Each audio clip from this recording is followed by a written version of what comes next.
आज जब मीडिया पर किसी धर्म या पार्टी के नाम पर पक्षपाती होने के कथित आरोप लगते हैं, मीडिया ट्रायल से लेकर टीआरपी खरीदने जैसी खबरें मीडिया से ही जानने को मिलती हैं, तब हमें एक ऐसे पत्रकार को याद करने की जरूरत है जिसने पत्रकारिता को धर्म और राजनीति से दूर रखते हुए पत्रकारिता के ही धर्म को परिभाषित करने का काम किया।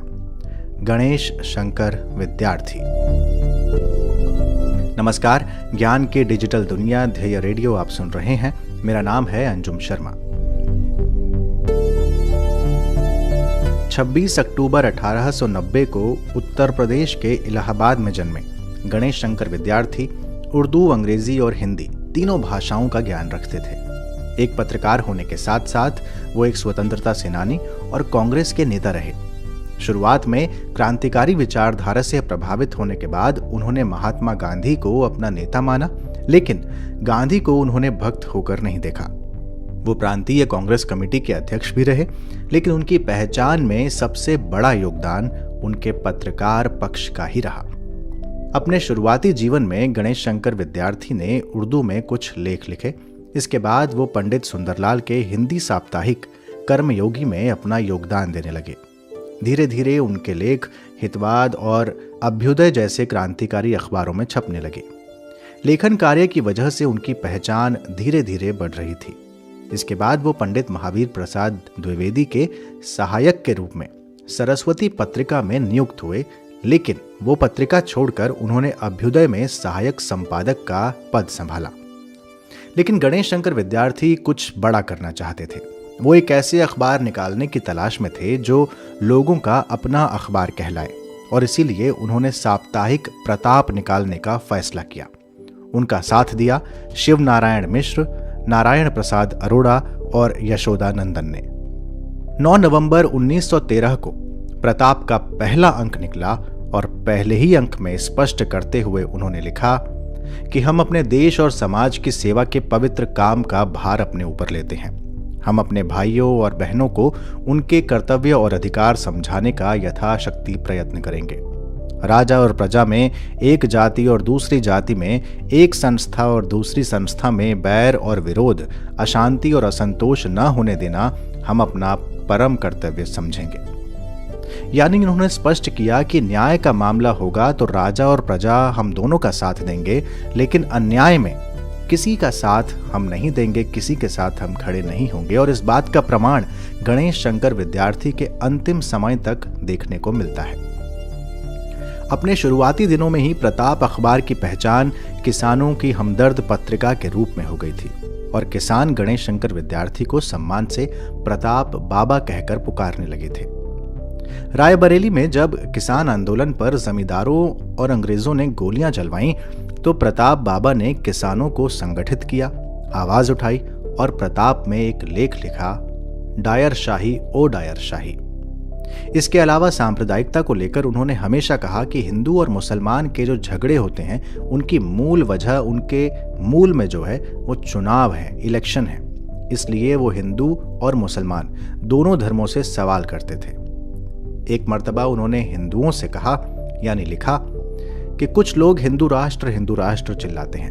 उन्होंने अभी तक राष्ट्र शब्द के अर्थ को समझा ही नहीं है। हम भविष्यवक्ता नहीं है, पर अवस्था हमसे कहती है कि अब संसार में हिंदू राष्ट्र नहीं हो सकता।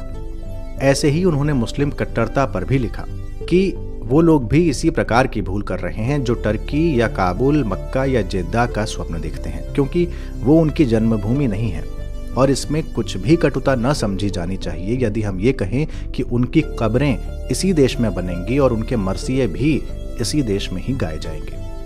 यानी आप देखिए कि वो धर्म के नाम पर दोनों धर्मों को आड़े हाथ लेते थे और धर्म के नाम पर होने वाले उत्पात के सख्त खिलाफ थे और सर्वधर्म संभाव को भारत की आत्मा मानते थे। अपने अखबार को उन्होंने साम्राज्यवादी अंग्रेजी हुकूमत ही नहीं, बल्कि सामंती जमींदारों और राजाओं के अत्याचारों के खिलाफ इतना मुखर रखा कि कुछ रियासतों ने उनके अखबार के सर्कुलेशन को अपने यहाँ बंद करवा दिया था। कहते हैं प्रताप का दफ्तर क्रांतिकारियों की शरण स्थली था, जहां भगत सिंह से लेकर चंद्रशेखर आजाद रहा करते थे। यहां तक कि भगत सिंह के कुछ लेखों को प्रताप में जगह भी मिली थी।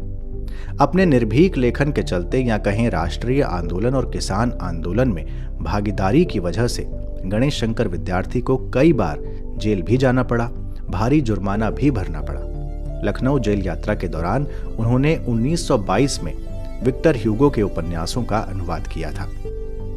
उन्होंने अखबार में विज्ञापनों को लेकर जो नीति बनाई थी वो आज भी पत्रकारिता के लिए आदर्श है।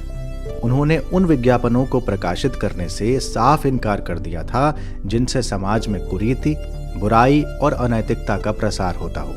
इस वजह से उन्हें घाटा भी उठाना पड़ता था, मगर वो अपनी बात पर अडिग रहे। ना किसी राजा से विज्ञापन लिया, ना अंग्रेजों से।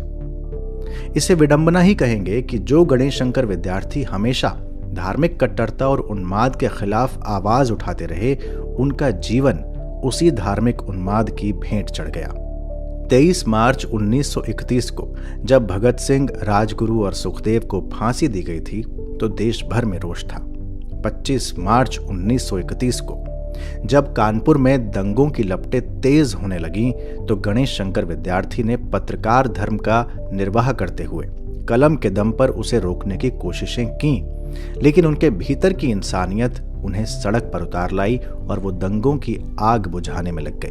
कुछ जगह पर कामयाबी मिली, लेकिन दंगों की आग में उसी दिन गणेश शंकर विद्यार्थी की मौत हो गई। महात्मा गांधी ने इस घटना पर लिखा था कि गणेश शंकर विद्यार्थी का जीवन अनुकरणीय सिद्ध हो।